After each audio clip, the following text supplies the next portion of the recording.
අයිබෝන් දරුවනේ අද අපි අපේ පන්තියේ දෙවෙනි දවස් Zoom class එකේ දෙවෙනි දවසට සම්බන්ධ වෙලා ඉන්නේ. එතකොට ඉස්සල පන්තියේ පොඩි කාර්මික දෝෂ ටිකුත් ඇති වුණා. ඒකට සමාවෙන්න කියලා කියනවා. කරන්න දෙයක් නැහැ.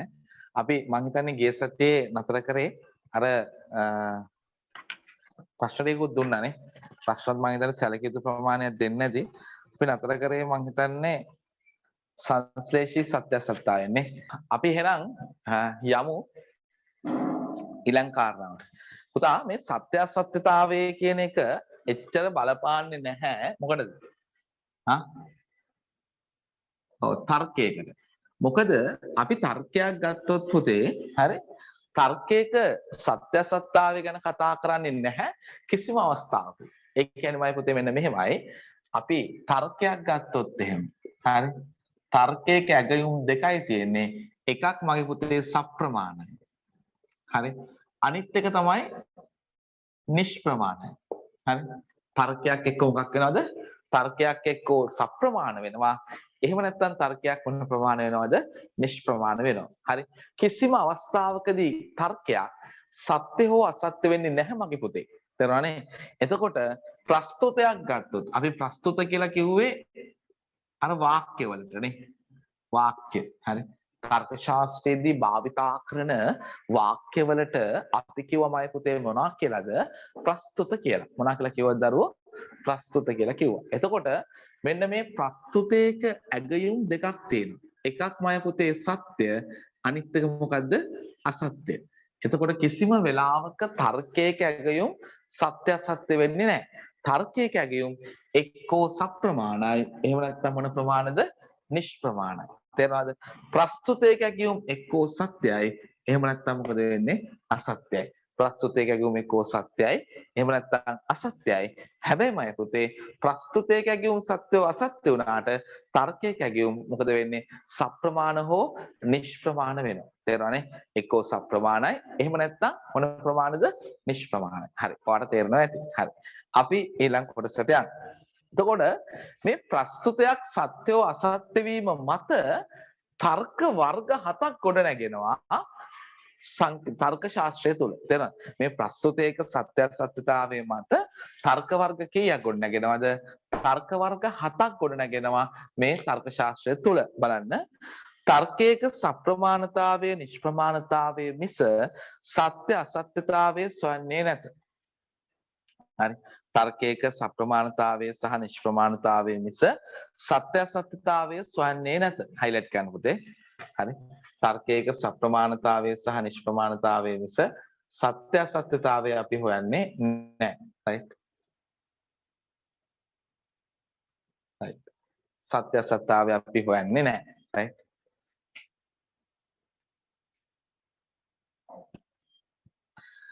සත්‍ය හා අසත්‍යතාවය තර්කයක් සඳහා තරම් වැදගත් නොවුවද තර්ක ගොඩනැගී තිබෙන්නේ අවයව සහ නිගමන ඉදිරිපත් වන්නා වූ විස්තරාත්මක වාක්‍යවල.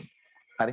දැන් මේ සත්‍ය අසත්‍යතාවය කියන එක තර්කවලට තරම් වැදගත් නොවුවට තර්ක ගොඩනැගිලා තියෙන ප්‍රස්තුතවලට මේ සත්‍ය අසත්‍යතාවය වැදගත් වෙනවා පුතේ. දැන් අපි ගත්තොත් එහෙනම් මෙන්න මෙහෙම ගමුකෝ. right සියලු මල් සුවඳවත් වේ. හරි. සියලු වර්ණවත් දේ මොකක්ද? සියලු වර්ණවත් දේ සුවඳවත් වේ. සියලු මල් සුවඳවත් වේ. සියලු වර්ණවත් දේ සුවඳවත් වේ. හරි. එම නිසා සියලු වර්ණවත් දේ හරි. හරි මෙතන එන්න සියලු වර්ණවත් දේ මල් වේ කියලා. හරි.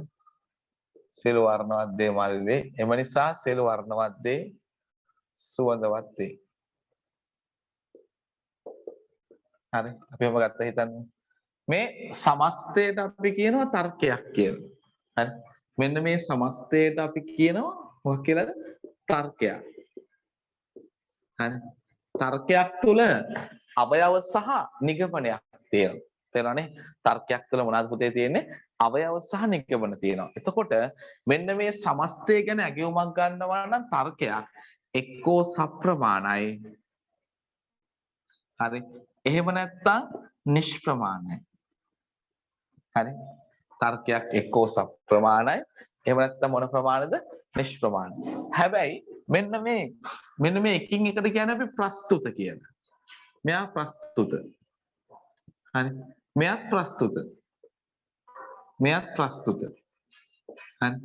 එතකොට මේ ප්‍රස්තුතයක් ගත්තාම එක්කෝ ප්‍රස්තුතයක් මොකද වෙන්නේ? සත්‍යයි. එහෙම නැත්නම් ප්‍රස්තුතයක් අසත්‍යයි. තේරෙනවද? එක්කෝ ප්‍රස්තුතයක් සත්‍යයි. එහෙම නැත්නම් ප්‍රස්තුතයක් මොකද වෙන්නේ? අසත්‍යයි. තේරෙනවනේ? එක්කෝ ප්‍රස්තුතයක් සත්‍යයි. එහෙම නැත්නම් ප්‍රස්තුතයක් අසත්‍යයි කියලා අපි ගන්නවා. රයිට්. එතකොට පුතේ ඔන්න සත්‍ය අසත්‍ය බව අපි තීරණය කරා. හරි. රයිට්. එතකොට මෙන්න මේ ප්‍රස්තුත මේ ගත්තොත් මෙන්න මේවා ප්‍රස්තුත තමයි ඔක්කොම. එතකොට මෙන්න මේවා ගත්තොත් මේ අවයවනේ. මෙයා අවයව. මෙයා කවුද? මෙයා නිගමනය. එතකොට මේ අවයව සහ නිගමනයේ ඉදිරිපත් වෙන්නේ මොනවා තුලින්ද පුතේ? අවයව සහ නිගමන ඉදිරිපත් වෙන්නේ ප්‍රස්තුත තුලින්. තේරෙනවනේ? අවයව සහ නිගමන ඉදිරිපත් වෙන්නේ මොනවා තුලින්ද? ප්‍රස්තුත තුලින්. මෙන්න මේ ප්‍රස්තුත සත්‍ය වීම සහ අසත්‍ය වීම මත තර්ක වර්ග 7ක් ගොඩ නැගෙනවා. තේරෙනවද? මේ කියන ප්‍රස්තුත සත්‍ය වීම සහ අසත්‍ය වීම මත තර්ක වර්ග කීයක් ගොඩ නැගෙනවද? තර්ක වර්ග 7ක් ගොඩ නැගෙනවා. හරි. තර්ක වර්ග කීයක් ගොඩ නැගෙනවද? 7ක්. මෙන්න මේ තර්ක වර්ග 7 ගැන අපි කතා කරන්නේ. රයිට් බලන්න. තර්කයක සප්‍රමාණතාවයේ සහ නිෂ්ප්‍රමාණතාවයේ මිස සත්‍ය අසත්‍යතාවයේ සොයන්නේ නැත. සත්‍ය අසත්‍යතාවයේ තර්ක සඳහා තරම් වැදගත් නොවුවද තර්ක ගොඩනැගී තිබෙන්නේ අවයව හා නිගමන ඉදිරිපත් වන්නා වූ හයිලයිට් කරන්න පුතේ. තර්ක ගොඩනැගිලා තියෙන්නේ අවයව සහ නිගමන ඉදිරිපත් වන්නා වූ විස්තරාත්මක හේවත් ප්‍රස්තුතයන්ගේ සත්‍ය සත්‍යය පිළිබඳව. විස්තරාත්මක වාක්‍ය හේවත් ප්‍රස්තුතයන්ගේ සත්‍ය සත්‍යය පිළිබඳව අවධානය යොමු කරන ලබනවා. තේරෙනවද? අපි අවධානය යොමු කරනු ලබනවා. තේරෙනවද? රයිට්. අපි අවධානය යොමු කරනු ලබනවා.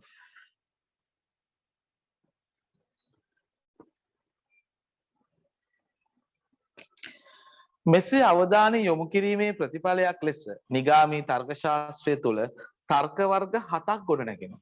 මේ විදිහට අවධානය යොමු කිරීම තුළ නිගාමී තර්ක ශාස්ත්‍රය තුළ තර්ක වර්ග කීයක් ගොඩනැගෙනවද මයි පුතේ?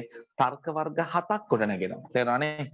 මේ කියන්නේ ප්‍රස්තුතයක් ගොඩනැගිලා තියෙන මෙන්න මේ අවයව සහ නිගමනයන්ගේ සත්‍යතාවය සහ අසත්‍යතාවය පිළිබඳව අවධානය යොමු කිරීම නිසා තර්ක වර්ග කීයක් ගොඩනැගෙනවද? තර්ක වර්ග 7ක් ගොඩනැගෙනවා. තේරෙනවනේ? තර්ක වර්ග කීයක් ගොඩනැගෙනවද? තර්ක වර්ග 7ක් ගොඩනැගෙනවා. රයිට්. මොනවාද මේ තර්ක වර්ග 7? අපි බලමු කතා කරමු බලන්න. තර්ක වර්ග 7.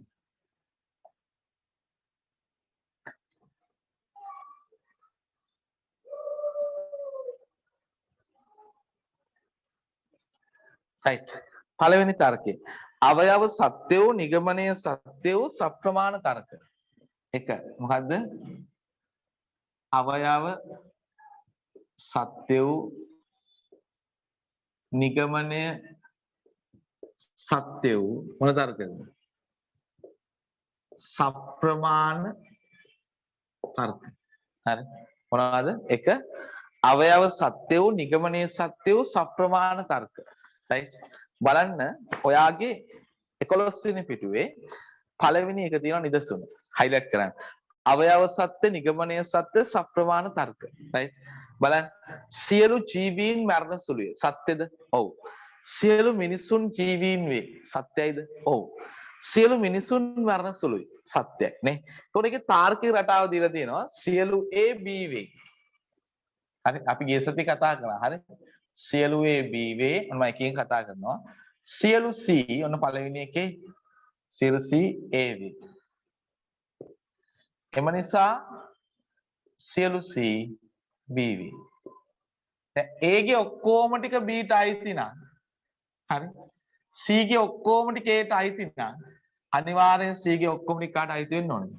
B ට අයිති වෙන්න ඕනේ. බලන්න අපි ගිය සතියේ කරපු සප්‍රමාණ ස්වරූපයට මෙයා සමානයි නේද කියලා. එහෙනම් දැන් අපි මෙයාගේ අවයව තුනම කතා කරා. අවයව තුනම මෙයා මොකද වෙන්නේ? සත්‍යයි. අවයව තුනම සත්‍ය වෙලා තාර්කික ස්වරූපයත් සප්‍රමාණ වෙනවා. හරි. මේ A ගේ ඔක්කොම B ට අයිති වෙනවනම් C ගේ ඔක්කොම A ට අයිති වෙනවනම් C ගේ ඔක්කොම B ට අයිති වෙනවා කියන එක සාමාන්‍ය දෙයක්. හරි. ඒක හරි වේ. හරි කතන්දරයක්. හරිනම් අපි කියන පුතේ මොන ප්‍රමාණයි කියලා? හරිනම් අපි කියන්නේ මොන ප්‍රමාණයි කියලාද? හරිනම් අපි කියන්නේ සප්‍රමාණයි කියලා. තේරෙනවනේ? හරිනම් අපි කියන්නේ මොන ප්‍රමාණයි කියලාද? හරිනම් අපි කියන්නේ සප්‍රමාණයි කියලා. හරිනේ? රයිට්. එහෙනම් ඔන්න පළවෙනි එක තේරුණා. මොකද්ද? අවයව සත්‍ය, නිගමනීය සත්‍ය මොන තර්කද? සප්‍රමාණ තර්ක. ඊළඟට අපි යනවා. තද ඊළඟට. ඊළඟට අවයව අසත්‍ය. අවයව අසත්‍ය. අවයව අසත්‍ය වූ ඊළඟට නිගමනය අසත්‍ය වූ. හරි? අවයව අසත්‍ය වූ නිගමනය අසත්‍ය වූ මොන තර්කද? සප්‍රමාණ තර්ක. හරි? අවයව අසත්‍ය වූ නිගමනය අසත්‍ය වූ මොන තර්කද? සප්‍රමාණ තර්ක. නෑ. ඊට ඉස්සර තව එකක් තියෙනවානේ. අවයව සත්‍ය වූ නිගමනය සත්‍ය වූ මොන තර්කද? සප්‍රමාණ තර්කයන් කතා කරා. එහෙනම් මොන තර්කද? නිෂ්ප්‍රමාණ තර්ක. නිෂ්ප්‍රමාණ තර්ක. හරි. අවයව සත්‍ය වූ නිගමනය සත්‍ය වූ නිෂ්ප්‍රමාණ තර්ක. රයිට්. රයිට්. ඔයාගේ ටියුට් එකේ තියෙනවා. හරි. බලන්න. බලන්න එහා පැත්තේ උදාහරණ. අවයවස් සත්‍යයි නිගමනයස් සත්‍යයි. හැබැයි තර්ක ක්‍රමය නිෂ්ප්‍රමාණයි නේ. රයිට්. ඊළඟ කිව්වේ අවයව සත්‍ය වූ නිගමනයේ සත්‍ය වූ නිෂ්ප්‍රමාණ තර්ක. හරි. දැන් සියලු ජීවීන් මරණ සුළුය. අවයව සත්‍යයිද කියලා මට කියන්න. සියලු ජීවීන් මරණ සුළුය. අවයව සත්‍යයිද? අවයව සත්‍යයි. නේ? ඊළඟ සියලු මිනිසුන් මරණ සුළුය. අවයව සත්‍යයිද? ඔව්. එම නිසා සියලු ජීවීන් සියලු මිනිසුන් ජීවීන්. අවයව සත්‍යයිද? ඔව්. තුනම අවයව සත්‍යයි.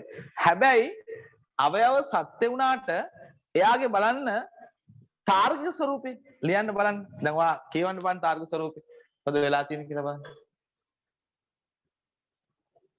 හරි. තාර්කික ස්වරූපේ කියන්න බලන්න මොකද වෙලා තියෙන්නේ කියලා බලන්න. කොහොමද වෙන්නේ? සියලු A B වේ.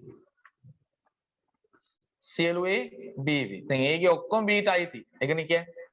ඊළඟ තමයි සියලු C B වේ. දැන් C ගේ ඔක්කොම B ට අයිති. අර මං ගිය සතියේ කතා කරපු දෙයම තමයි නේ. A ගේ ඔක්කොම B ට අයිති වුණා කියලා. හරි? B ගේ C ගේ ඔක්කොම B ට අයිති වුණාද? ඔයාගේ යාළුවෙක් ඉන්නවා යාපනයේ. තව ඔයාගේ යාළුවෙක් ඉන්නවා නුවර. ඒ දෙන්නම යාළු වුණා කියලා. හරි? ඒ දෙන්න යාළු වුණා කියලා. සෝරි. ඒ දෙන්නම ඔයාගේ යාළු වුණා කියලා. ඒ දෙන්න යාළුවෝ වෙන්නම ඕනේද? එහෙම එකක් නැහැ. ඒ දෙන්න යාළුවෝ වෙන්න ඕනි කියලා එකක් තියෙනවද? නෑ. ඒ දෙන්න යාළුවෝ වෙන්න ඕනි කියලා එකක් නෑ. තේරුණා නේද? එහෙනම් මේක අනිවාර්යෙන් අපිට කියන්න පුළුවන්ද? A ගේ ඔක්කොම B ට අයිති වුණාට C ගේ ඔක්කොම B ට අයිති වුණාට හරි? සියලු C A වේ කියලා අපිට කියන්න පුළුවන්ද? එහෙම කියන්න පුළුවන්. එහෙම කියන්න බෑ. අනිවාර්යෙන් එහෙම කියන්න බෑ. හැබැයි මෙතනදී එහෙම කියලා තියෙනවා. හරි? අනිවාර්යෙන් එහෙම කියන්න බෑ. හැබැයි මෙතනදී එහෙම කියලා තියෙනවා. හරි? ඒක නිසා මොකද වෙන්නේ පුතේ? අපි කියනවා මේක මොන ස්වරූපයක්ද? නියතව ගම්ම්‍ය වන කරුණ නිවරදිව නෙමෙයි ගම්ම්‍ය වෙලා තියෙන්නේ. හරි? නියතව ගම්ම්‍ය වන කරුණ මයි දරුවෝ නිවරදිව නෙමෙයි ගම්ම්‍ය වෙලා තියෙන්නේ. එහෙනම් නියතව ගම්ම්‍ය වන කරුණ නිවරදිව ගම්ම්‍ය නොවුනහම අපි ඒකට කියනවා මයි පුතේ මොකක් කියලාද? නිෂ්ප්‍රමාණතාවය කියලා. තේරුණා නේද? නියතව ගම්ම්‍ය වන කරුණ නිවරදිව ගම්ම්‍ය නොවුනහම අපි ඒකට කියනවා මයි දරුවෝ නිෂ්ප්‍රමාණතාවය කියලා. මක් කියලා කියනවාද මයි පුතේ? නිෂ්ප්‍රමාණතාවය කියලා කියනවා. තේරුණානේ? රයිට්. එහෙනම් මම අපි මේක මකනවා. රයිට්. රයිට්. තුන්වෙනි කාරණාවට යනවා. අවයව අසත්‍ය වූ නිගමනයේ අසත්‍ය වූ සප්‍රමාණ තර්ක. රයිට්. තුන්වෙනි කාරණාව තියෙන්නේ අවයව අසත්‍ය වූ. හරි? අවයව අසත්‍ය වූ නිගමනය අවයව අසත්‍ය වූ නිගමනය අසත්‍ය වූ මොන තර්කද? සප්‍රමාණ තර්ක. right? 4 අවයව අසත්‍ය වූ නිගමනය අසත්‍ය වූ මොන තර්කද? නිෂ්ප්‍රමාණ තර්ක. දැන් මේ දෙකේම අවයව අසත්‍යයි. හැබැයි තර්කය සප්‍රමාණ වෙන්නත් පුළුවන්. තර්කය මොන ප්‍රමාණ වෙන්නත් පුළුවන්? නිෂ්ප්‍රමාණ වෙන්නත් පුළුවන්. තේරෙනවද? තර්කය සප්‍රමාණ වෙන්නත් පුළුවන්. තර්කය නිෂ්ප්‍රමාණ වෙන්නත් පුළුවන්. හරි. දැන් කොහොමද ඒක කරන්නේ? බලන්න පුතේ මෙතනදී හරි අපි ගන්නවා උදාහරණ දෙක. තුන්වෙනි එක හයිලයිට් කරගන්න. අවයව අසත්‍ය, නිගමනයේ අසත්‍ය, සප්‍රමාණ තර්ක. සියලු වර්ණවත් දේ මල්ද? වර්ණවත් හැම දෙයක්ම මලක් වෙනවද? නෑ. වර්ණවත් හැම දෙයක්ම මලක් වෙනවද? නෑ. වර්ණවත් හැම දෙයක්ම මලක් වෙන්නේ නෑ. හරිද? සියලු වර්ණවත් දේ මල් වේ. හරි. සියලු සුවඳවත් දේ වර්ණවත් වේ. සුවඳවත් හැම දෙයක්ම වර්ණවත් වෙනවද? නෑ. ඕන තරම් තියෙනවා නේ. වර්ණවත් නැති අවර්ණ දේවල් තියෙනවා, සුවඳ තියෙන. රයිට්. සියලු සුවඳවත් දේ මල් වේ. සියලු සුවඳවත් දේ මල් වෙනවා. එහෙමත් වෙන්නත් බෑ. හරි. එහෙනම් බලන්න ඒකේ අවයව ටික මුලින් බලලෙමු. හරි. සියලු වර්ණවත් දේ මල් වේ එකත් වැරදි. අනිවාර්යෙන් සත්‍ය නෑ ඒවා. සියලු සුවඳවත් දේ හැම සුවඳවත් දෙයක්ම මලක් වෙන්නේ නැහැ. සෙන්ට් වගේ දේවල් මල් වෙන්නේ නැහැ. සියලු සුවඳවත් දේ වර්ණවත් වේ. සියලු සුවඳවත් දේ වර්ණවත් වෙනවා. ඒක සියලු සුවඳවත් දේ වර්ණවත් වේ කියන එකත් අපිට හරියටම කියන්න බෑ. අනිවාර්යෙන් වෙන්නේ නැහැ. හැම සුවඳවත් දෙයක්ම වර්ණවත් වෙන්නේත් නැහැ. රයිට්. ඊළඟට යන් අපි. හරි. ඊළඟට යන්. කොහොමද මේක තාර්කික ස්වරූපي ගන්න? තුනේ තාර්කික ස්වරූපي ගමු. දැන් බලන්න අර මුල එකටයි එකයි සමානයි නේද කියලා. සියලු A B වේ. සියලු C A වේ. බලන්න මුල් එකත් එක සමානයි නේද කියලා. හරි. එම නිසා සියලු C B වේ. අර මුල සප්‍රමාණ එකයි තුන්වෙනි එකයි සමානයි නේද බලන්න. ඔව්නේ. ඒ කියන්නේ ස්වරූපේ සප්‍රමාණයි. අවයව ටික ගැලපෙනවා නම් ස්වරූපේ මොන ප්‍රමාණයිද? ස්වරූපේ සප්‍රමාණ. බලන්න හතර සියලු A B වේ, සියලු C B වේ, එම නිසා සියලු C A වේ. ඒ කියන්නේ දෙවෙනි එකත් එක්කනේ සමාන බලන්න. දෙකේ මොකද්ද තියෙන්නේ බලන්න. දෙකේ මොන ස්වරූපයක්ද තියෙන්නේ? නිෂ්ප්‍රමාණ ස්වරූපයක්. අන්න එහෙනම් අවයව ටික අසත්‍ය බවට ඔප්පු වුණා. එහෙනම් තාර්කික ස්වරූපේ මොන ප්‍රමාණයිද කතා කරන්න ඕනේ. තාර්කික ස්වරූපේ මොන ප්‍රමාණයද? ඔව් තාර්කික ස්වරූපේ මෙතනදී කතා කරන්න පුතේ. සප්‍රමාණද නිෂ්ප්‍රමාණද? නිෂ්ප්‍රමාණයි. තේරෙනවනේ? තාර්කික ස්වරූපේ මොන ප්‍රමාණයද? නිෂ්ප්‍රමාණයි. හරි. රයිට්. අපි යනවා පුතේ 5 සහ 6. ඊළඟ තර්ක වර්ග දෙක. හරි. ඊළඟ කතා කරනවා 5 සහ 6. අවයව අසත්‍ය වූ නිගමනය සත්‍ය වූ.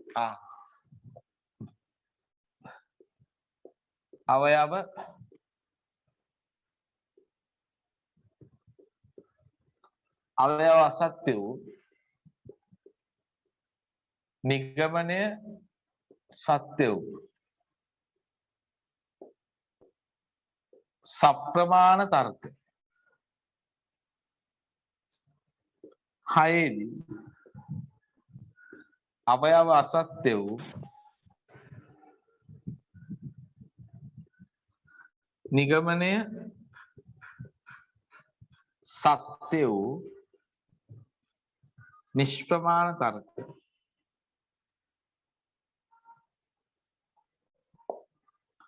අවයව අසත්‍ය වූ නිගමනය සත්‍ය වූ නිෂ්ප්‍රමාණ තර්ක රයිට් ඊළඟට 7 හරි දැන් බලන්න 6 සහ 7 හරිද කියන්නේ 6 සහ 7 මොකද කියන්නේ කියලා 6 5 අවයව සත්‍ය නිගමනයේ සත්‍ය සප්‍රමාණ තර්ක අවයව අසත්‍ය මිනිසුන් සිව්පාවන්නේ වැරදි මිනිසුන් බල්ලන් සියලු බල්ලන් මිනිසුන්නේ ඒකත් වැරදි අසත්‍යයි එම නිසා සියලු බල්ලන් සිව්පාට ආයක හරි නම් අවයව සත්‍ය නිගමනය අසත්‍ය 6 සියලු සිව්පාන් මිනිසුන්නේ සියලු බල්ලන් මිනිසුන්නේ සියලු බල්ලන් සිව්පා ඒකෙත් අවයව අසත්‍යයි හැබැයි නිගමනය මොකද වෙන්නේ හැබැයි නිගමනය සත්‍යයි තේරෙනවනේ අවයව අසත්‍යයි නිගමනය සත්‍යයි එතන අනිත් එකේදී සප්‍රමාණයි ඊළඟේදී මොන ප්‍රමාණයි නිෂ්ප්‍රමාණයි රයිට් 7 වෙනි එක බලන්න අවයව සත්‍ය නිගමනය අසත්‍ය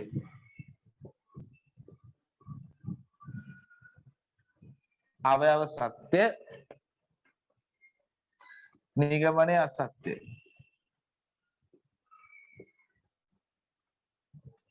අවයව සත්‍ය නිගමනය අසත්‍ය නිෂ්ප්‍රමාණ තර්ක.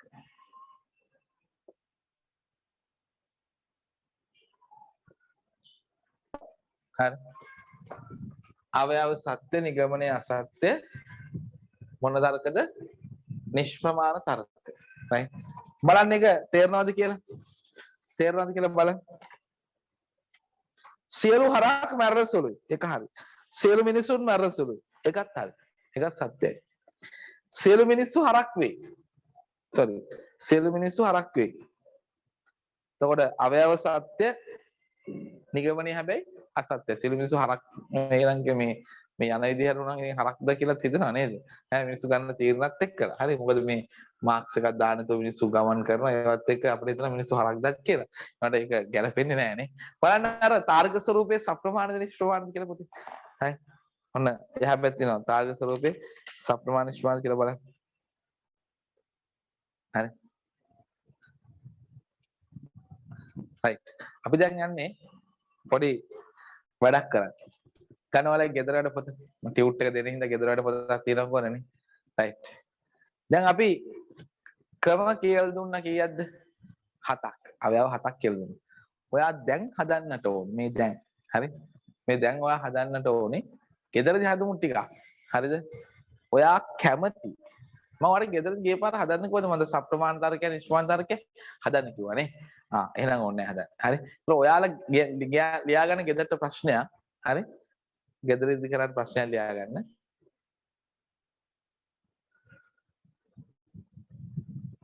අවයව සහ නිගමනයන්ගේ ගෙදර ලියන ප්‍රශ්නයක් ලියාගන්න.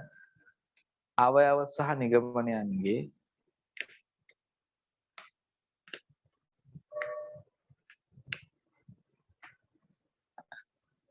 සත්‍යතාවය සහ අසත්‍යතාවය සහ අසත්‍යතාවය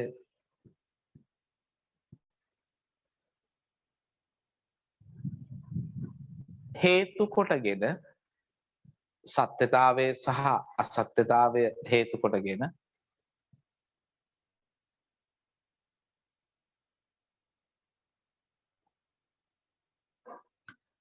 තර්ක වර්ග 7ක් ගොඩනැගෙයි. තර්ක වර්ග 7ක් ගොඩනැගෙයි. right. එම තර්ක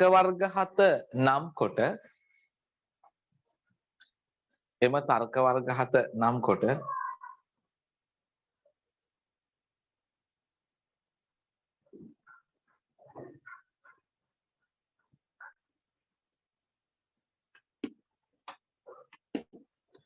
උදාහරණ දෙන්න.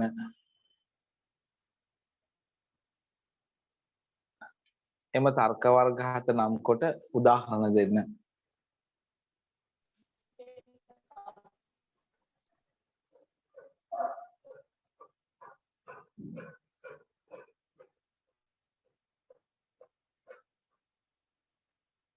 right.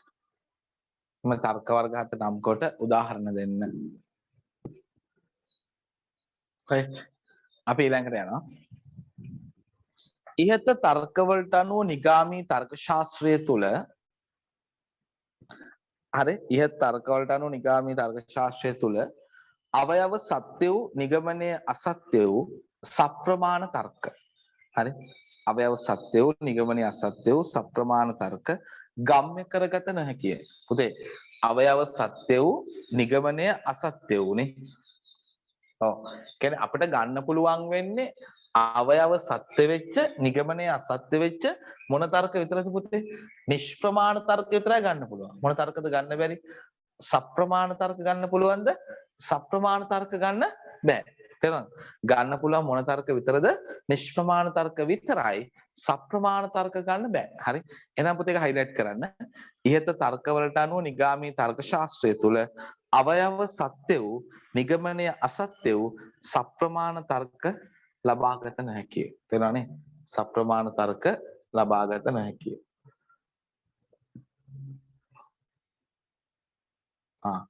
පුතේ ප්‍රශ්නයයි කියන්න කියලා තියෙනවානේ. මට දැන් මතක කරන්නේ නැහැ ප්‍රශ්නේ. පුතේ ලියාගත්තේ කවුරු හරි ගෲප් එකට දාන්න ප්‍රශ්නය. මම ඒක ප්‍රශ්නේ හිතලා දුන්නේ මොකද ලියාගත්ත ප්‍රශ්නේ ටියුට් එක විතරයි තියෙන්නේ මම. තේරෙනවනේ. මට මතක විතර දුන්නේ මෙන්න මෙහෙම පුතේ. ප්‍රස්තුතවල සත්‍ය සත්‍යය මත හරිද? බෙදෙන තර්ක වර්ග හත නම් කර උදාහරණ දෙන්න. තේරෙන? ඔයා කැමති උදාහරණ. ඕකේ තියෙන උදාහරණ දෙන්න බෑ. හරි වෙන වචන දාලා තර්ක වෙනව හදන්න ඕනේ. තේරෙනවනේ? වෙන වචන දාලා තර්ක වෙනව හදන්න ඕනේ. එතකොට හරි. හරි. වෙන වචන දාලා තර්ක වෙනව හදන්න ඕනේ. හරි.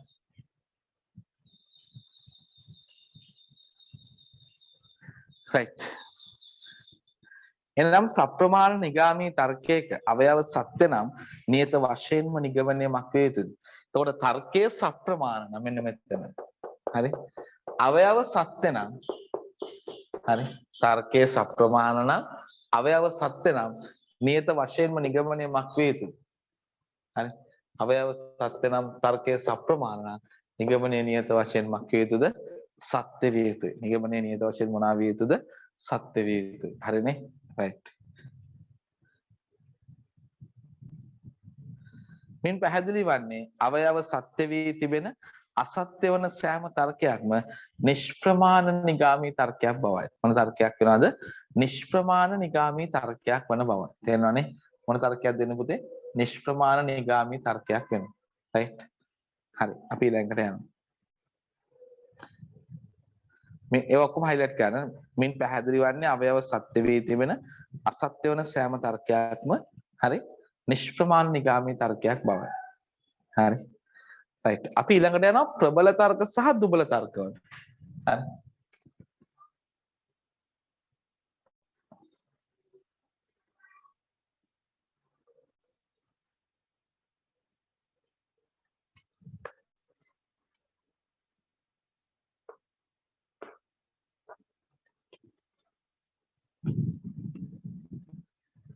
හරි. අපි යනවා නිෂ්ප්‍රමාණ නිගාමී තර්ක. sorry. ප්‍රබල තර්ක සහ දුබල තර්ක වලට යනවා. හරි. ප්‍රබල තර්ක සහ දුබල තර්ක. තර්කයක ප්‍රබල බව සහ දුබල බව තීරණය වන්නේ තර්කෙහි අවයවවල තිබෙන්නා වූ නිගමනයෙහි තිබෙන්නා වූ ප්‍රස්තුතයන්ගේ සත්‍යතාවය සහ අසත්‍යතාවය මත. තේරෙනවද? ප්‍රස්තුතයක ප්‍රබල බව සහ දුබල බව තීරණය වෙන්නේ මොකද්ද? තර්කවල අවයවවල තිබෙන්නා වූ නිගමනයෙහි තිබෙන්නා වූ ප්‍රස්තුතවල සත්‍යතාවය සහ අසත්‍යතාවය මත. highlight කරන්න පුළුවන්. එතකොට ප්‍රස්තුතයක ප්‍රබල බව සහ දුබල බව තීරණය වෙන්නේ මොනවාද? අවයව සහ නිගමනයේ ඉදිරිපත් වෙන්නේ මොනවා තුලින්දමයි පුතේ? ප්‍රස්තුත තුලින්නේ. අන්නේ ප්‍රස්තුතවල තියෙන සත්‍යතාවය සහ අසත්‍යතාවය මත තමයි ප්‍රබල තර්ක සහ දුබල තර්ක තීරණය. දැන් ප්‍රබල තර්ක සහ දුබල තර්ක තීරණය. දැන් මං ගත්තොත් මගේ පුතේ මෙන්න මෙහෙම හිතන්න මගේ පුතේ පුද්ගලයෝ දෙන්නෙක් ඉන්නවා ලක්ෂපතියෝ. මේ දෙන්නටම ලක්ෂ ගානේ ආදායම තියෙනවා. හිතන්න මුදල් තියෙනවා. එක්කෙනෙක් මම දෙන්නම ලක්ෂපතියෝ. හැබැයි මෙයාත් ලක්ෂපතියෙක් තමයි. එයාට තියෙන එක කකුලයි එක අතයි. හැබැයි ලක්ෂපතිය. දැන් මේ දෙන්නෙන් කවුද ප්‍රබල? දැන් මෙයා ඇවිල්ලා මෙයාට තල්ලුවක් දැම්මම මෙයා වැටෙනවා. හරි? එක අතයි එක කකුලයි තියෙන්නේ නේ. හැබැයි මේ දෙන්න මොනපතියෝ? ලක්ෂපතියෝ. දැන් මේ ප්‍රබල තර්ක සහ දුබල තර්කත් ඒ වගේ. ප්‍රබල තර්කත් සප්‍රමාණයි, දුබල තර්කත් සප්‍රමාණයි. තේරෙනවද? ප්‍රබල තර්කත් සප්‍රමාණයි, දුබල තර්කත් සප්‍රමාණයි. හැබැයි ප්‍රබල තර්කවල අවයවයත් සත්‍යයි, නිගමනයත් සත්‍යයි. දුබල තර්කවල අවයව සහ නිගමනයේ සත්‍ය නෑ, අවයව සහ නිගමනය අසත්‍යයි. තේරෙනවනේ? අවයව සහ නිගමනය මොකද වෙන්නේ? අසත්‍යයි. මොන තර්කවලද? ප්‍රබල තර්කවල. හරි. sorry. දුබල තර්කවල අසත්‍යයි, ප්‍රබල තර්කවල සත්‍යයි. හරිනේ? right පුතේ. ඔන්න මම මැකුවා.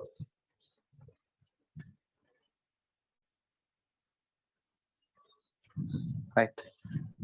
ප්‍රබලත බලන්න. තර්කයක ප්‍රබල බව සහ දුබල බව තීරණය වන්නේ තර්කෙහි අවයවවල තිබෙන්නා වූ නිගමනයෙහි තිබෙන්නා වූ ප්‍රස්තුතයන්ගේ සත්‍යතාවය සහ අසත්‍යතාවය මතය. highlight කරන්න. ප්‍රස්තුතයන්ගේ සත්‍යතාවය සහ අසත්‍යතාවය මතය. ප්‍රබල තර්ක සහ දුබල තර්ක කියන දෙවර්ගයේම තර්කයේ ඇගයුම් සප්‍රමාණ වෙනවා. ප්‍රබල තර්ක සහ දුබල තර්ක යන දෙවර්ගයේම ප්‍රස්තුතයේ ඇගයුම් සප්‍රමාණයි. right right පුතේ. එහෙනම් මගේ පුතේ අපි යන් මේ ප්‍රබල තර්ක වලට ඔයා highlight කරගන්න ටික highlight කරන්නේ නේද? තර්කයක් ප්‍රබල බව සහ දුබල බව තීරණය වෙන්නේ තර්කයේ highlight කරන්නයි පුතේ. අවයවවල තිබෙනා වූ නිගමනයේ තිබෙනා වූ ප්‍රස්තුතයන්ගේ සත්‍යතාවය සහ අසත්‍යතාවය මත highlight කරන්න.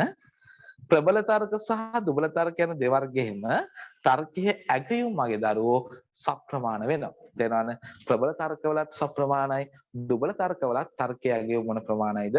සප්‍රමාණ වෙනවා. right හරිනේ?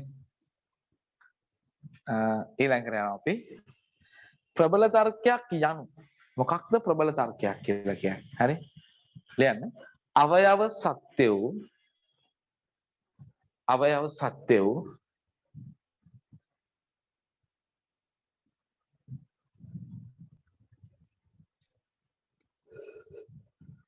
නිගමනය සත්‍ය වූ අවයව සත්‍ය වූ නිගමනය සත්‍ය වූ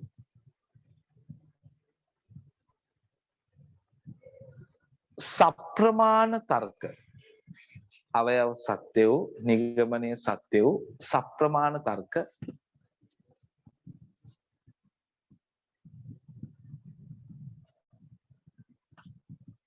ප්‍රබල තර්කයක් නම් වෙයි.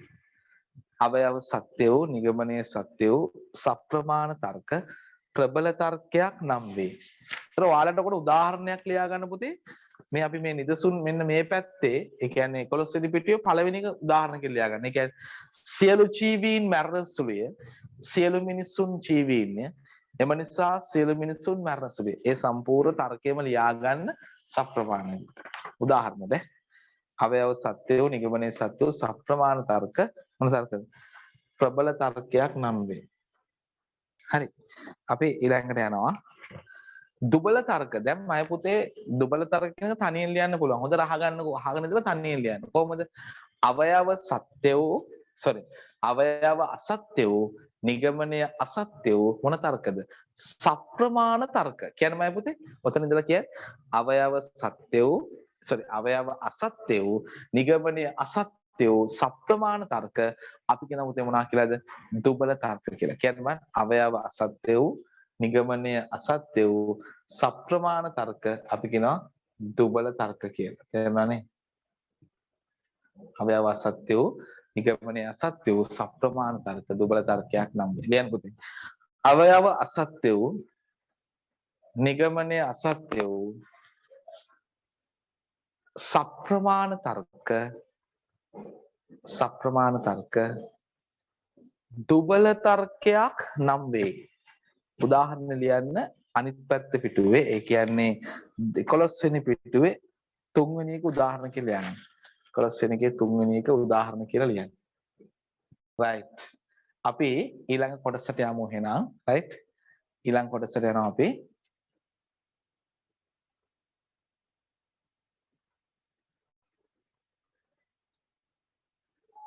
හරි.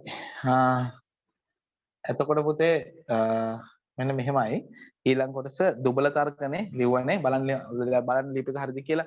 අවයව අසත්‍ය වූ නිගමනය අසත්‍ය වූ මොන තර්කදමයි පුතේ? සප්‍රමාණ තර්ක අපි කියන මොන තර්ක කියලාද? දුබල තර්කයක් කියලා. right.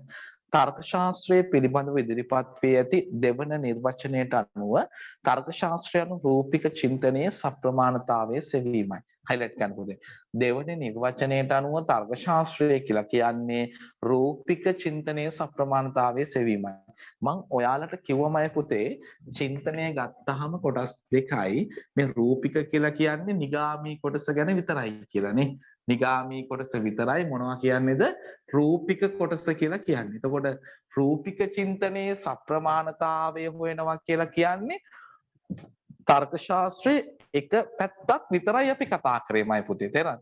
තර්ක ශාස්ත්‍රය සම්බන්ධයෙන් අපි කතා කරන්නේ එක පැත්තක් ගැන විතරයි. තේරෙනවනේ? right. අපි ඊළඟට යමු. තර්ක ශාස්ත්‍රය පිළිබඳ ඉදිරිපත් වී ඇති දෙවන නිර්වචනයට අනුව තර්ක ශාස්ත්‍රයන රූපික චින්තනයේ සප්‍රමාණතාවය සෙවීමයි. එහෙත් මෙහි තාර්කික චින්තනය හදාරනු ලබන කොටස් දෙකෙන් එක් කොටසක් පිළිබඳව පමණක්. තේරෙනවද? කොටස් දෙකක් තියෙනවා මං කිව්වා මොකද්ද කොටස් දෙක? එකක් නිගාමී කොටස අනිත් එකමයි පුතේ උද්ගාමී කොටස. තේරෙනවද? උද්ගාමී කියලා කිව්වේ විද්‍යාත්මක කොටස. විද්‍යාත්මක කොටසනේ. එතකොට නිගාමී කියලා කිව්වේ මයි පුතේ ගණිතමය කොටසනේ. එතකොට ගණිතමය කොටස නිගාමී කොටසට තමයි මොන කොටස අයිති උනේද? රූපික කොටස අයිති උනේ නේ මයි පුතේ. එහෙනම් උද්ගාමී කොටසටයි විද්‍යාත්මක කොටසට අපි කියනවා නරූපික කියලා. මොනවද මයි පුතේ කියලා කියන්නේ? නරූපික කියලා අපි කියනවා. මොන රූපිකයි කියලාද කියන්නේ? නරූපික කියලා කියනවා. තේරුණානේ? හරි. මේ තියෙන මයි පුතේ. රයිට්. ඔන්න ඕක තමයි මෙතන කියන්නේ තර්ක ශාස්ත්‍රය පිළිබඳව ඉදිරිපත් වී ඇති දෙවන නිර්වචනයට අනුව තර්ක ශාස්ත්‍රය යනු රූපික චින්තනයේ සප්‍රමාණතාවයේ සෙවීම. හයිලයිට් කරන්න පුතේ. රූපික චින්තනයේ සප්‍රමාණතාවයේ සෙවීම. රයිට්.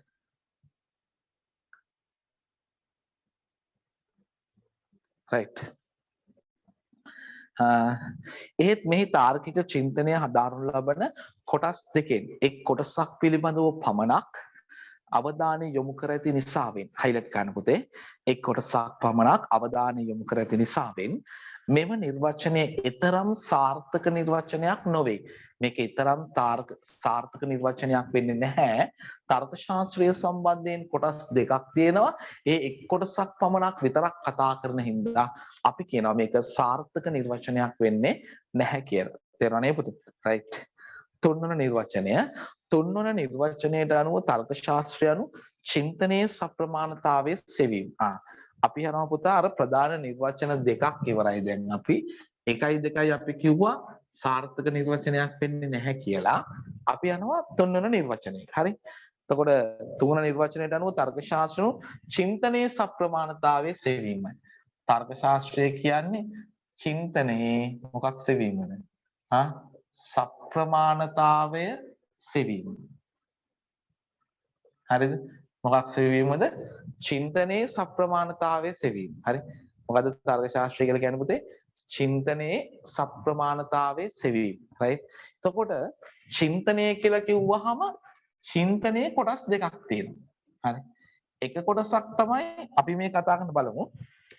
බලන්න චින්තන යොදාගන්න අංශයන් දෙකම. එතකොට එක කොටසක් තමයි චින්තනයේ නිගාමී අංශය. නිගාමී අංශයනේ.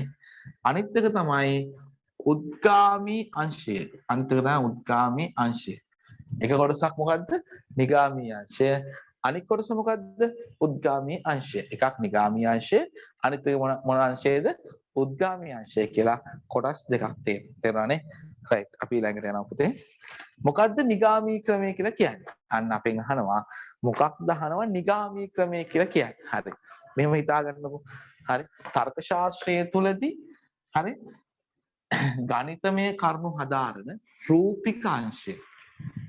තේරෙනවනේ? ගණිතමය කරුණු හදාරන රූපික අංශයට අපි කියනවා නිගාමී අංශය කියලා. මොකද්ද නිගාමී අංශය කියන්නේ? ගණිතමය කොටස් හදාරන රූපික අංශය. නේද? තාර්කික චින්තනය හදාරන ලබන නේ ගණිතමය අංශය. දැන් නිගාමී අංශයේ අදාළ කොටස් කතා කරන්නේ මොන අංශයේද? නිගාමී ක්‍රමයෙන්. උද්ගාමී ක්‍රමය කියන්නේ තාර්කික චින්තනය හදාරනු ලබන විද්‍යාත්මක සත්‍ය ගවේෂණයේදී අවශ්‍ය වන්නා වූ තේරෙනවද මොනවාද විද්‍යාත්මක සත්‍ය ගවේෂණයේදී අවශ්‍ය වන්නා වූ කොටස් හරිද කරුණු කාරණා ගැන හදාරනු ලබන රූපික නෙමෙයි නරූපික අංශය අපි කියනවා කියලාද උද්ගාමී අංශය කියලා තේරෙනවද උද්ගාමී අංශය කියලා කියනවා එතකොට නිගාමී අංශය කියන්නේ මොකක්ද තාර්කික චින්තනය ගොඩනැගීමේදී අවශ්‍ය වන්නා වූ නීති රීති සහ මූලධර්මයන් පිළිබඳව හදාරන රූපික අංශයට අපි කියනවා පුතේ මොනවා කියලාද නිගාමී අංශය කියලා. අපි කියනවා මම දරුවෝ මොන අංශය කියලාද නිගාමී අංශය කියලා කියනවා. රයිට් අපි ලියන්න නිගාමී ක්‍රමය ලියන්න. තාර්කික චින්තනය හැදෑරීමේදී තාර්කික චින්තනය හැදෑරීමේදී තාර්කික චින්තනය හැදෑරීමේදී හරිද මොකද ඔගේ තාර්කික චින්තනය හදාරනු ලබන තාර්කික චින්තනය හදාරනු ලබන මූලධර්ම සහ නීති රීති පිළිබඳව මූලධර්ම සහ නීති රීති පිළිබඳව තාර්කික චින්තනය හදාරනු ලබන මූලධර්ම සහ නීති රීති පිළිබඳව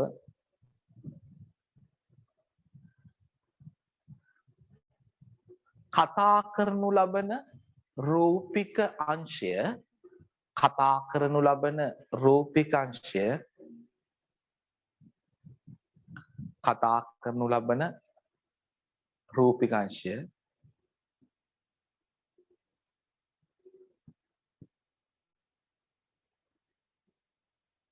නිගාමී අංශය නම් වෙයි. නිගාමී අංශය නම් වෙයි. පොඩි ලියන්න පොඩි උදාහරණ ටිකක් ලියන්න තියෙනවා. හරි. රතු පාට පෑනෙන් ලියන්න මෙතනට. මෙහි විශේෂ ලක්ෂණයක් වන්නේ මෙහි විශේෂ ලක්ෂණයක් වන්නේ මෙහි විශේෂ ලක්ෂණයක් වන්නේ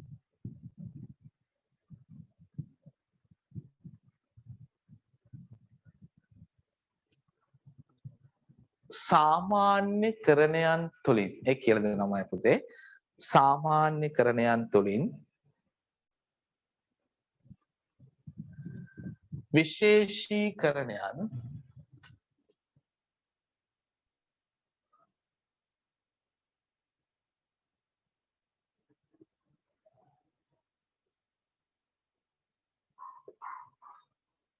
සාමාන්‍යකරණයන් තුලින් විශේෂීකරණයන් ලබා ගැනීමයි සාමාන්‍යකරණයන් තුලින් විශේෂීකරණයන් ලබා ගැනීමයි පුතේ සියලු ග්‍රහලෝක හිරුවටා යයි මෙන්න මේකට අපි කියනවා මොකද්ද සාමාන්‍යකරණය මොකක්ද මම පුතේ සාමාන්‍යකරණයක් කියලා කියන්නේ මොකක්ද සාමාන්‍යකරණයක් කියන්නේ සියලු දෙනා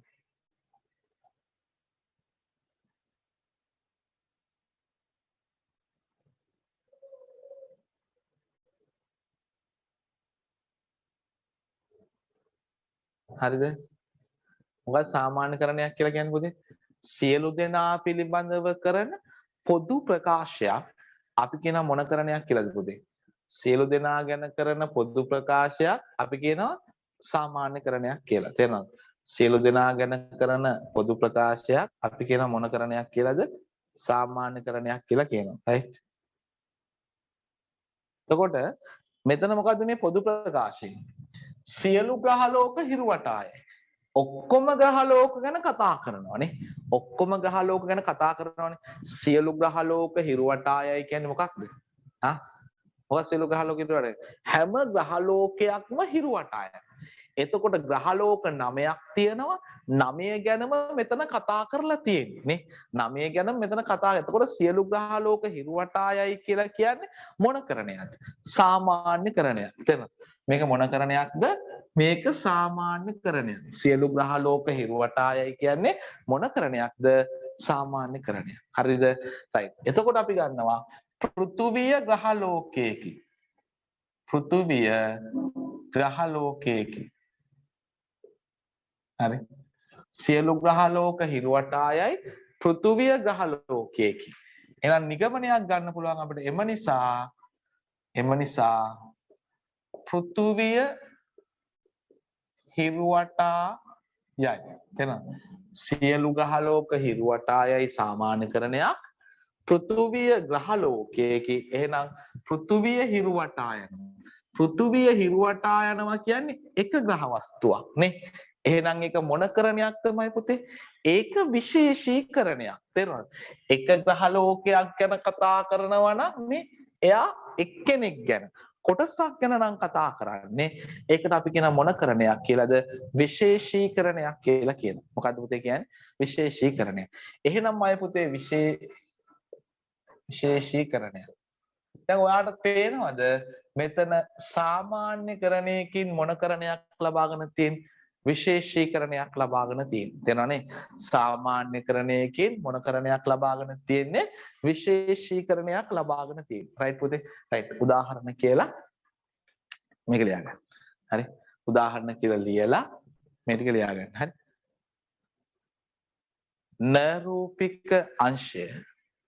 නරූපික අංශය උද්ගාමී අංශය නම් වෙයි නරූපික අංශය උද්ගාමී අංශය නම් වේ. මෙහි විශේෂ හයිලයිට් කරලා යන්න පුතේ. උද්ගාමී අංශය නරූපික අංශය නම් වේ. හරි. රයිට්. ලියන්නකො මෙන්න මෙහෙම. ආයෙ මුලින් ඉඳන් කියන්න කියලා තියෙනවා. ලියන්න පුතේ. විද්‍යාත්මක සත්‍ය ගවේෂණය කිරීමේදී අවශ්‍ය වන්නා වූ මූලධර්ම සහ විධික්‍රමයන් පිළිබඳව විද්‍යාත්මක සත්‍ය ගවේෂණයේදී අවශ්‍ය වන්නා වූ මූලධර්මයන් සහ විධික්‍රමයන් පිළිබඳව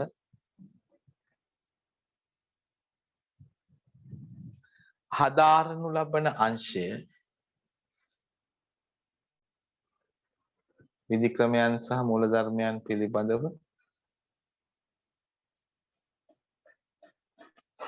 හදාරනු ලබන අංශය විධික්‍රමයන් සහ මූලධර්මයන් පිළිබඳ හදාරනු ලබන රූපික අංශය උද්ගාමී අංශය නම් වෙයි. උද්ගාමී අංශය නම් වෙයි. පුතේ රූපික උද්ගාමී අංශය නම් වේ. රූපික නරූපික අංශය. පුතේ රූපික නෙමෙයි නරූපික. නරූපික අංශය උද්ගාමී අංශය නම් වේ. පොඩ්ඩක් මම මේ අවුලෙන් ඉන්නේ පුතේ මේ ඩිවයිස් එකේ අවුලෙන් හින්දා මට හිතා ගන්න බැරි වෙන්නේ සවුන්ඩ් වලට ඇහෙනවද නැද්ද මම නිතරම බලනවා ඇහෙනවද නැද්ද කියලා. හරි නරූපික නරූපික අංශය නම් වේ. රයිට්.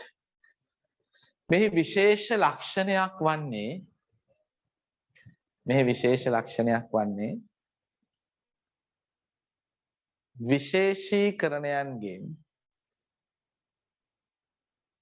විශේෂීකරණයන්ගෙන් සාමාන්‍යකරණයන් ලබා ගැනීමයි. විශේෂීකරණයන්ගෙන් සාමාන්‍යකරණයන් ලබා ගැනීමයි.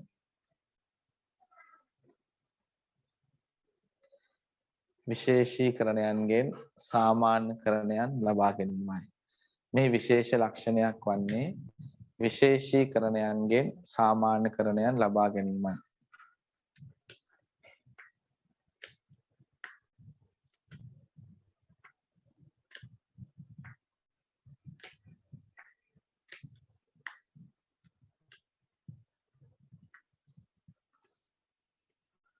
right.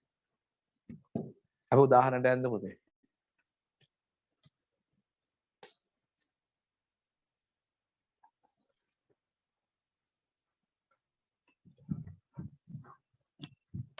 right. අපි ගමු.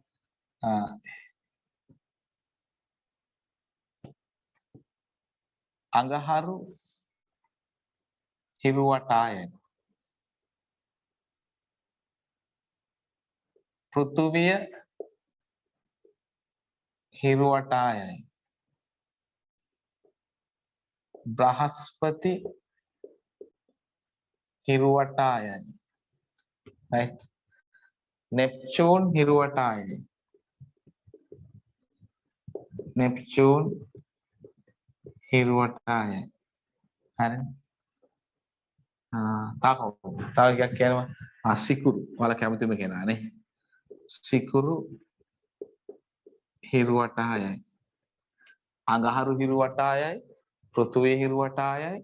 බ්‍රහස්පති හිරුවටායයි. නෙප්චූන් හිරුවටායයි. සිකුරු හිරුවටායයි. හරි. එම නිසා තව එන්න පුළුවන් පුතේ. තව ඒ වගේ කවුරු හරි අවයව කිහිපයක් එන්න පුළුවන්. එම නිසා සියලු ග්‍රහලෝක හිරුවටා යයි. එම නිසා සියලු ග්‍රහලෝක හිරුවටා යයි. එතකොට මේවා මොන කරනද පුතේ? මේ ඔක්කොටම අපි කියන විශේෂීකරණ. විශේෂීකරණේ. එතකොට මේවා මොන කරනද? මෙයා සාමාන්‍යකරණ. සාමාන්‍යකරණනේ. මෙතනදී ලියන්න එපා බලා ගන්න. මෙතනදී විශේෂීකරණ තුලින් මොන කරනද ලැබිලා තියෙන්නේ? විශේෂීකරණ තුලින් සාමාන්‍යකරණයක් ලැබෙනවා. ඒක තමයි උද්ගාමී ක්‍රමේ ලක්ෂණය. මොකද්ද? විශේෂීකරණ තුලින් මොන කරන ලබා ගැනීමද? සාමාන්‍යකරණ ලබා ගැනීම. තේරුණානේ? මොකද්ද උද්ගාමී ක්‍රමේ ලක්ෂණය? විශේෂීකරණ තුලින් සාමාන්‍යකරණ ලබා ගැනීම. right. ලියා ගන්න උදාහරණ. right. දැන් බලන්න මේකේ අවයවය තියෙන්නේ මොකද්ද? දැන් මේක නිගාමී උදාහරණේ මේක උද්ගාමී උදාහරණ. තේරෙනවද? මොකද්ද මේකේ පළවෙනි ලක්ෂණේ? මෙයා විශේෂීකරණයක සිට මොනකරණයකට යනවද? සාමාන්‍යකරණයකට යනවා. මෙයා සාමාන්‍යකරණයක සිට මොනකරණයකට යනවද? විශේෂීකරණයකට යනවා. ඔන්න පළවෙනි කාරණේ අපි කිව්වා. හරිද? දෙක නිගාමී තර්කයක නිගමනයේ අවයවයන්ගෙන් ඔබට ගිය එකක් නොවේ. මොකද ඔබට ගිය එකක් නොවේ කියන්නේ. දැන් බලන්න සියලු ග්‍රහලෝක හිරුවටායයි කියන එකට වඩා එහා ගිය එකක්ද පෘථුවිය හිරුවටායයි කියන්නේ නෑනේ. සියලු ග්‍රහලෝක හිරුවටායයි කියන එක ඇතුලේ තමයි පෘථුවිය හිරුවටායයි කියන එක තියෙන්නේ. එහෙනම් අවයව ඉක්මවා ගිය එකක් නෙමෙයි. හැබැයි බලන්න මෙතන අඟහරු පෘථුවිය බ්‍රහස්පති නෙප්චූන් සිකුරු ග්‍රහලෝක පහක් ගැන විතරයි අවයව තුල කතා කරන්නේ. තේරෙනවද? අවයව තුල කතා කරන්නේ ග්‍රහලෝක පහක් ගැන විතරයි. තේරෙනවනේ? හැබැයි නිගමනය සියලු ග්‍රහලෝක හිරුවටායයි කියලා තියෙනවා. එහෙනම් නිගමනයේදී ග්‍රහලෝක 9ක් ගැන කතා කරනවා. අවයව තුලදී කතා කරන්නේ ග්‍රහලෝක 5ක් ගැන විතරයි. තේරෙනවද? එහෙනම් 5ක් ගැන කතා කරලා නිගමනයේට 9ක් කියනවා. හරි.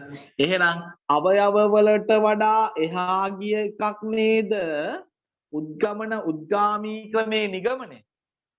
නිගමනයේ අවයව තියෙන්නේ අවයවවල තියෙන ග්‍රහලෝක 5යි.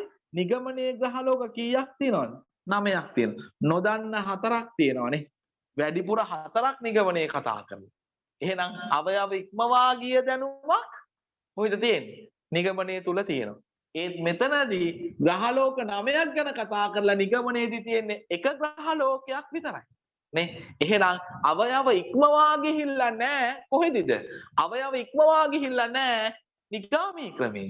හැබැයි මෙතනදී අවයව ඉක්මවා ගිහිල්ලාද නැද්ද? මෙතනදී අවයව ඉක්මවා ගිහින්. තේරෙනවනේ? මෙතනදී අවයව ඉක්මවා ගිහිල්ලා හැබැයි මෙතනදී අවයව ඉක්මවා ගිහිල්ලා තියෙනවද? නෑ මෙතනදී අවයව ඉක්මවා ගිහිල්ලා නැහැ. තේරෙනවද? මෙතනදී අවයව ඉක්මවා ගිහිල්ලා තියෙනවද?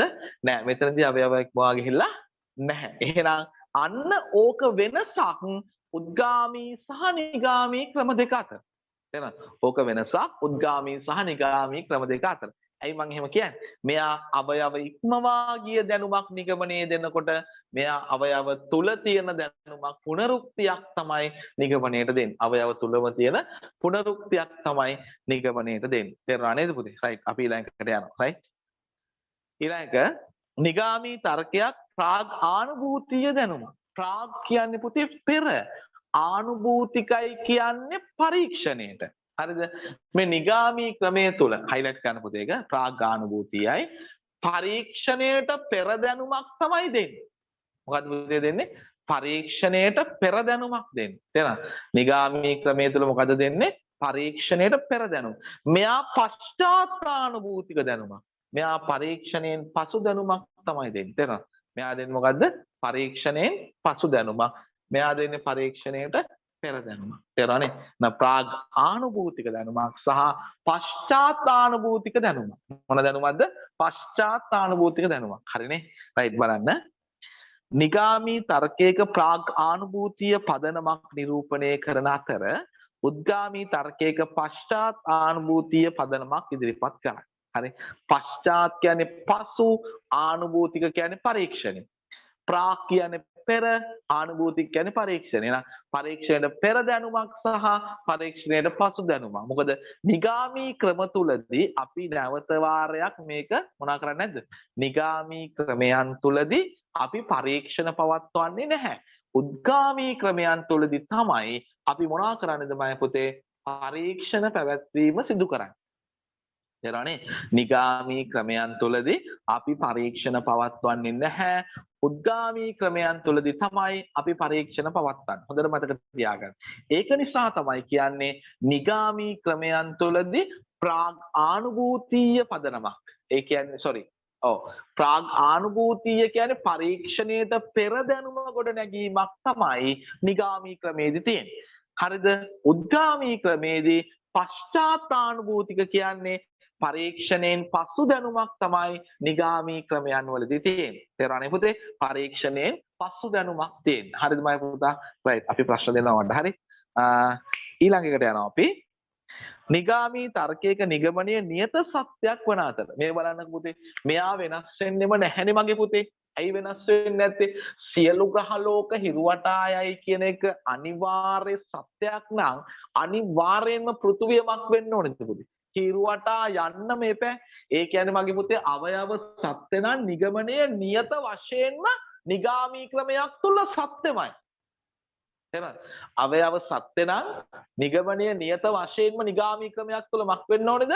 සත්‍ය විය යුතුමයි. හැබැයි දරුවෝ මෙන්න මෙතන අවයව කොච්චර සත්‍ය වුණත් උද්ගාමී ක්‍රමයේ තුල නොදන්න 4 දෙනෙක් දැන් මෙතනම ඉන්නවනේ. තේරෙනවද? අවයව ඉක්මවා ගිය දැනුමක් නිසා තියෙන්නේ අවයව කොච්චර සත්‍ය වුණත් නිගමනයේ සත්‍ය වෙන්න තියෙන මොකද්ද පුතේ? සම්භාවිතාමේ දැනුම. නිගමනයේ සත්‍ය වෙන්න තියෙන මොන දැනුමක්ද? සම්භාවිතාමේ දැනුමක්. හරිනේ? නිගමනයේ සත්‍ය වෙන්න තියෙන මොන දැනුමක්ද? සම්භාවිතාමේ දැනුමක්. හරිද මයි පුතේ? රයිට්. නියත සත්‍යයක් නෙමෙයි. ඇයි මෙතන තියෙන 1 2 3 4 5යි. එතකොට 5 දෙනෙක් ගැන විතරයි දන්නේ. තව නොදන්න 4 දෙනෙක් මේ නිගමනය ඇතුලේ ඉන්නවා. ඒ නොදන්න 4 දෙනා මොකක් හරි දෙයක් වෙනස් වුණොත් මොකක් හරි පිස්සු වැඩක් වුණොත් ඒ 4 දෙනා මොකද වෙන්නේ? නිගමනයේ සත්‍ය වෙන්න තියෙන්නේ සම්භාවිතාමය ගුණයක්. එතන නිගමනයේ සත්‍ය වෙන්නේ මොන වශයෙන්ද මම පුතේ? නිගමනයේ සත්‍ය වෙන්නේ සම්භාවිතාමය වශයෙන්. තේරුණානේ? නිගමනයේ සත්‍ය වෙන්නේ මොන වශයෙන්ද? සම්භාවිතාමය වශයෙන්. හරිනේ? රයිට්.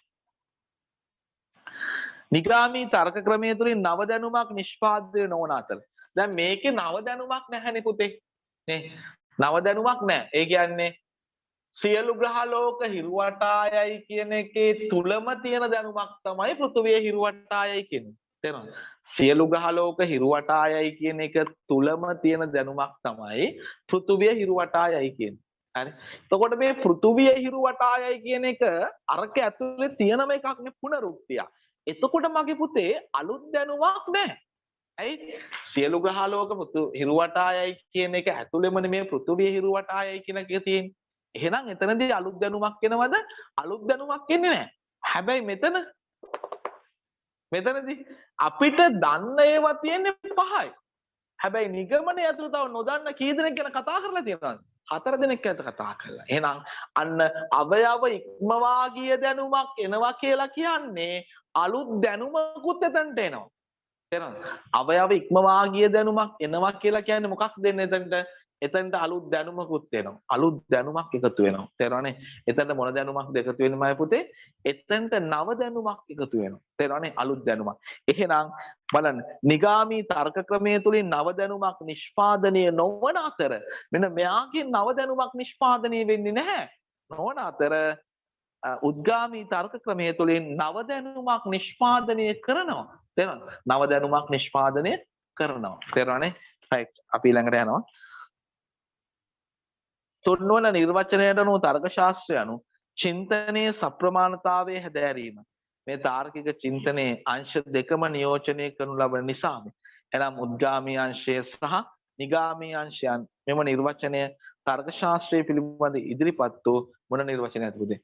සාර්ථක නිර්වචනයක්. තර්ක ශාස්ත්‍රය පිළිබඳ ඉදිරිපත් වෙච්ච මොන නිර්වචනයක්ද මෙයා? සාර්ථක නිර්වචනයක්. තේරෙනවනේ? තර්ක ශාස්ත්‍රය සම්බන්ධයෙන් ඉදිරිපත් වෙච්ච සාර්ථක නිර්වචනයක්. තේරෙනවද? right. අපි යමුද අද දවසේ ප්‍රශ්න ටිකට. හරි. මොකද අපි තා චූටි වෙලාවකුත් තියෙනවානේ. මේකකුත් කරලා යන්නේ. තර්ක ශාස්ත්‍රය දර්ශනයක් කියලා මේ. හරි. එතනටත් යන්න. right. තර්ක ශාස්ත්‍රය සහ දර්ශනය ඊළඟ සතියේ අනිත් ටියුට් එක අනිවාර්යෙන් තියෙනවා. මොකද මේ ටියුට් එක අපි ඉවර කළා. මේකේ ප්‍රශ්න ටිකක් තියෙනවානේ. මේකේ MCQ ටිකක් තියෙනවාමයි පුතේ. MCQ පළවෙනි MCQ 30ක් විතර කරන්න. හරි. පළවෙනි 30ක් විතර කරන්න. අනිත් ඒවා මහ ලොකු දේවල් නේ. ඊළඟ සතියේ අලුත් ටියුට් එක පොඩ්ඩක් කරන්න පුළුවන්. බලමු. දර්ශනය යන වචනය ෆිලොසොෆි යන ඉංග්‍රීසි වචනයෙන් බිඳියාවක්. මේ දර්ශනය කියන වචනය ෆිලොසොෆි කියන ඉංග්‍රීසි වචනයෙන් බිඳියාවක් highlight කරන්න. ඒ අර්ථය නම් මම ඥානයට ආදරේ. ඥානෙට නෙමෙයි ඥානයට දැනුමට ආදරේ කියන්නේ highlight කරන්න. නැත්නම් ඥානයේ දැකීමයි. එසේ එක් එක් පුද්ගලයන් ලෝකයා සහ මිනිසා ගැන ඉදිරිපත් කළ දර්ශන රාශියක් තියෙනවා. ලෝකයා සහ මිනිසා ගැන ඉදිරිපත් කළ දර්ශන රාශියක් ඇත. ක්‍රිස්තියානි දර්ශනය එහෙම එකක්. බෞද්ධ දර්ශනය හා කාල් මාක්ස්ගේ දර්ශනය උදාහරණ වේ. එහිදී දාර්ශනික ප්‍රශ්නයක් වන්නේ ඒ සෑම එකක්ම ගැටලු සහිත වීම. ඒ හැම එකක්ම ගැටලු සහිත වීම. ඊට එක් පිළිතුරක් නැත. සමහරු ඒවායේ අගය හුවා දක්වන අතර ඒ සමහරු ඒවා විවේචනය කරනවා. දැන් මේ බලන්න. ක්‍රිස්තියානි අය ක්‍රිස්තියානි දර්ශනය අගය හුවා දක්වනවා. නේ? බෞද්ධ කට්ටිය බෞද්ධ දර්ශනය හුවා දක්වනවා. හරි. ඒතර සමහරවිට බෞද්ධ අය ක්‍රිස්තියානි අය විවේචනය කරනකොට ක්‍රිස්තියානි අය බෞද්ධ අය විවේචනය කරනවා. මේ දර්ශනවල සමහරු එක එක දර්ශනවල අගය හුවා දක්වනවා. තව සමහරු ඒ අගයමක් කරනවාද විවේචනය කරනවා. සමහරු අගය හුවා දක්වනවා. සමහරු ඒකමක් කරනවාද විවේචනය කරනවා. තේරුණාද පුතා? රයිට්. බලන්න. ඒ දර්ශන ඉදිරිපත් කර ඇති අය විවිධ ඥාන මාර්ග පදනම් කරගෙන තම දර්ශනය ඉදිරිපත් කර ඇත. විවිධ ඥාන මාර්ග පදනම් කරගෙන තමන්ගේ දර්ශනය ඉදිරිපත් කර ඇත. කාල් මාක්ස්ගේ ඥාන මාර්ගය ආනුභූතියයි. මාක්ස්ගේ ඥාන මාර්ගයමයි පුතේ ආනුභූතිය. තේරෙනවනේ? කාල් මාක්ස්ගේ ඥාන මාර්ගයේ ආනුභූතිය. ඒ කියන්නේ පරීක්ෂණය කියන එක. තේරෙනවනේ? හයිලයිට් කරගන්න. එනම් අපගේ පංචේන්ද්‍රයන් හසු වන ප්ලේටෝ පිළිගත්තේ බුද්ධියයි. ප්ලේටෝගේ ඥාන මාර්ගය උනේ පුතේ බුද්ධිය. ප්ලේටෝ පිළිගත්තේ බුද්ධිය. හයිලයිට් කරන්න. තර්ක ශාස්ත්‍රයේ දර්ශනයට අයත් විශේෂයි. සෑම දර්ශනයක්ම තර්ක ශාස්ත්‍රයක් ඇත්තේයි පිළිගන්නේ. හැම දර්ශනයකම තර්ක ශාස්ත්‍රයක් තියෙනවා කියලා අපි පිළිගන්නවා. බෞද්ධ දර්ශනයේ චතුස්කෝටික තර්ක ශාස්ත්‍රයක්ද ඉන්දියාවේ ආජීවක දර්ශනයේ ත්‍රිකෝටික තර්ක ශාස්ත්‍රයක්ද දක්නට ලැබේ. ඉන්දියාවේ ආජීවක දර්ශනයේ මොකද තියෙන්නේ? ත්‍රිකෝටික තර්ක ශාස්ත්‍රයක් තියෙනවා. හරිනේ? ඒ දර්ශන ඉදිරිපත් කර ඇති අය විවිධ ඥාන මාර්ග පදනම් කරගෙන තම දර්ශන ඉදිරිපත් කර ඇති. මේ දර්ශන ඉදිරිපත් කරලා තියෙන අය විවිධ ඥාන මාර්ග බුද්ධිය, ආනුභූතිය, හරිද තර්කය විවිධ ඥාන මාර්ග පදනම් කරගෙන මේ කියන දර්ශන ගොඩනගලා තියෙනවා. තේරෙනවනේ? හයිලයිට් කරගන්න පුතේ ඒක.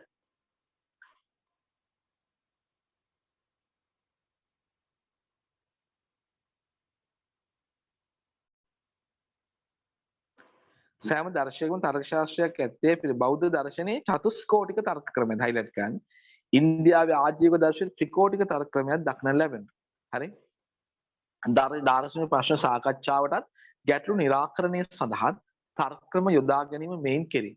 එනිසා නිවැරදිව ඥානය ලබා ගැනීම කාර්ය තර්ක ශාස්ත්‍රය මගින් කරනවා. පුතේ තර්ක ශාස්ත්‍රය මගින් කරන්නේ නිවැරදිව ඥානය ලබා ගැනීමේ කාර්යය. තේරෙනවනේ?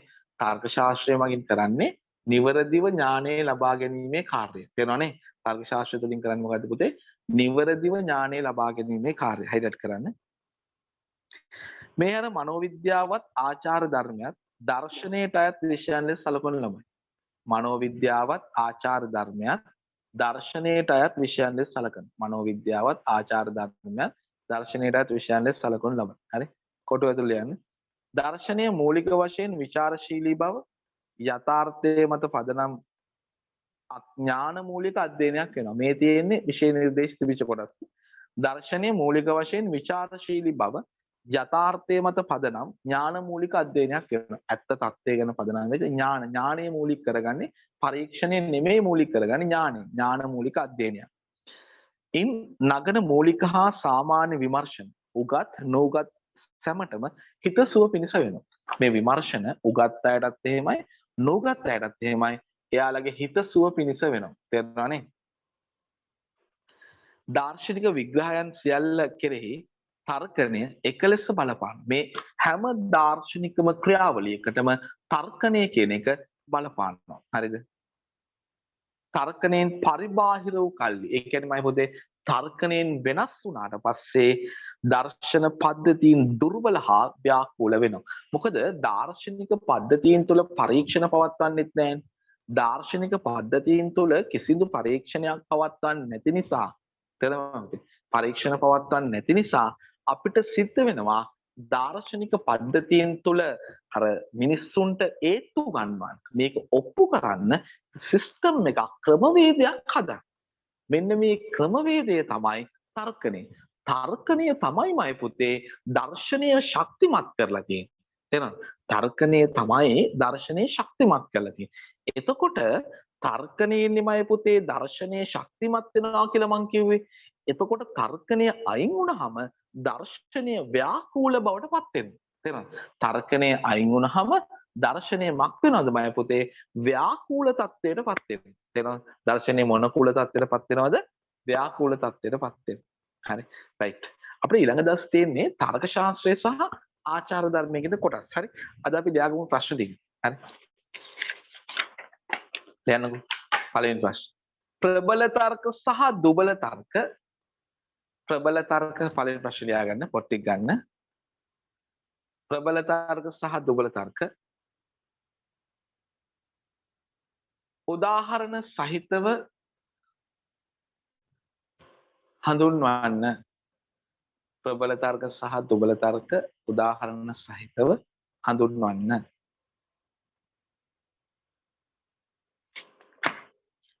මම අරකට එක ප්‍රශ්නයක් දුන්නා අද දවසේ. අර තර්ක වර්ග 7ට ප්‍රශ්නයක් දීලා ඇති දරුවෝ.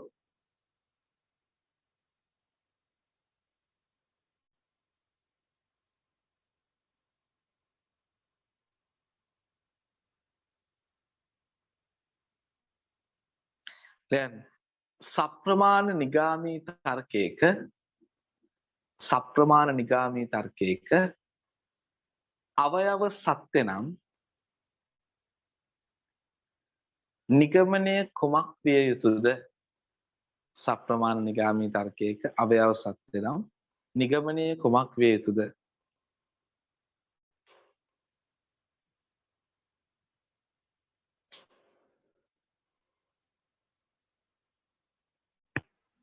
සප්‍රමාණ නිගාමී තර්කයක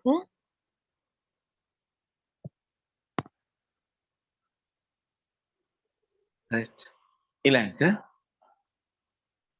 අවයව සහ නිගමනයෙහි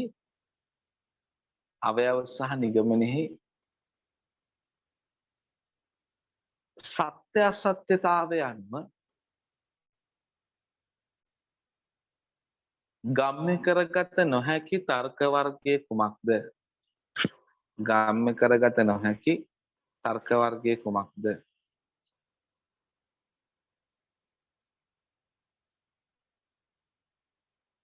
ගම්‍ය කරගත නොහැකි තර්ක වර්ගයේ කුමක්ද?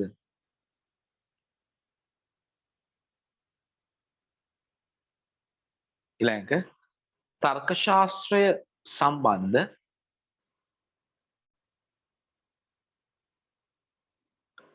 දෙවන නිර්වචනය තර්ක ශාස්ත්‍රය සම්බන්ධ ප්‍රධාන දෙවන නිර්වචනය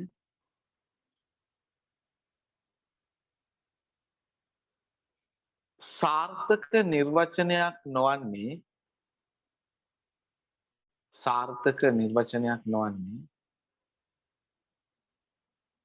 මන්ද තර්ක ශාස්ත්‍රය සම්බන්ධ දෙවන නිර්වචනය සාර්ථක නිර්වචනයක් නොවන්නේ මන්ද?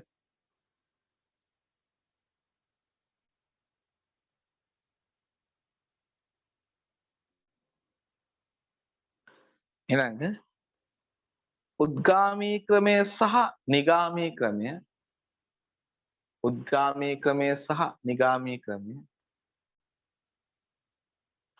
උද්ගාමී ක්‍රමය සහ නිගාමී ක්‍රමය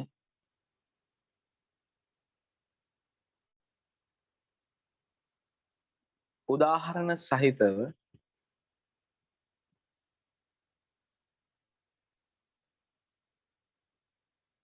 හඳුන්වන්න. උද්ගාමී ක්‍රමය සහ නිගාමී ක්‍රමය උදාහරණ සහිතව හඳුන්වන්න.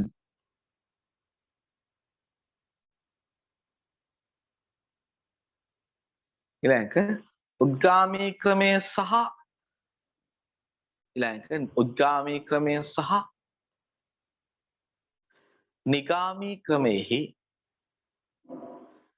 උද්ගාමී ක්‍රමය සහ නිගාමී ක්‍රමෙහි වෙනස්කම් වෙන වෙනම ලියන්න. උද්ගාමී ක්‍රමය සහ නිගාමී ක්‍රමේ වෙනස්කම් වෙන වෙනම ලියන්න.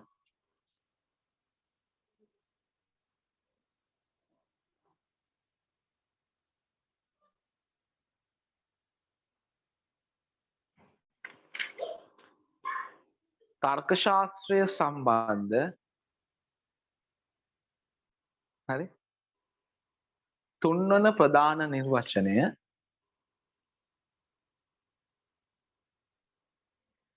සාර්ථක නිර්වචනයක් වන්නේ ඇයි?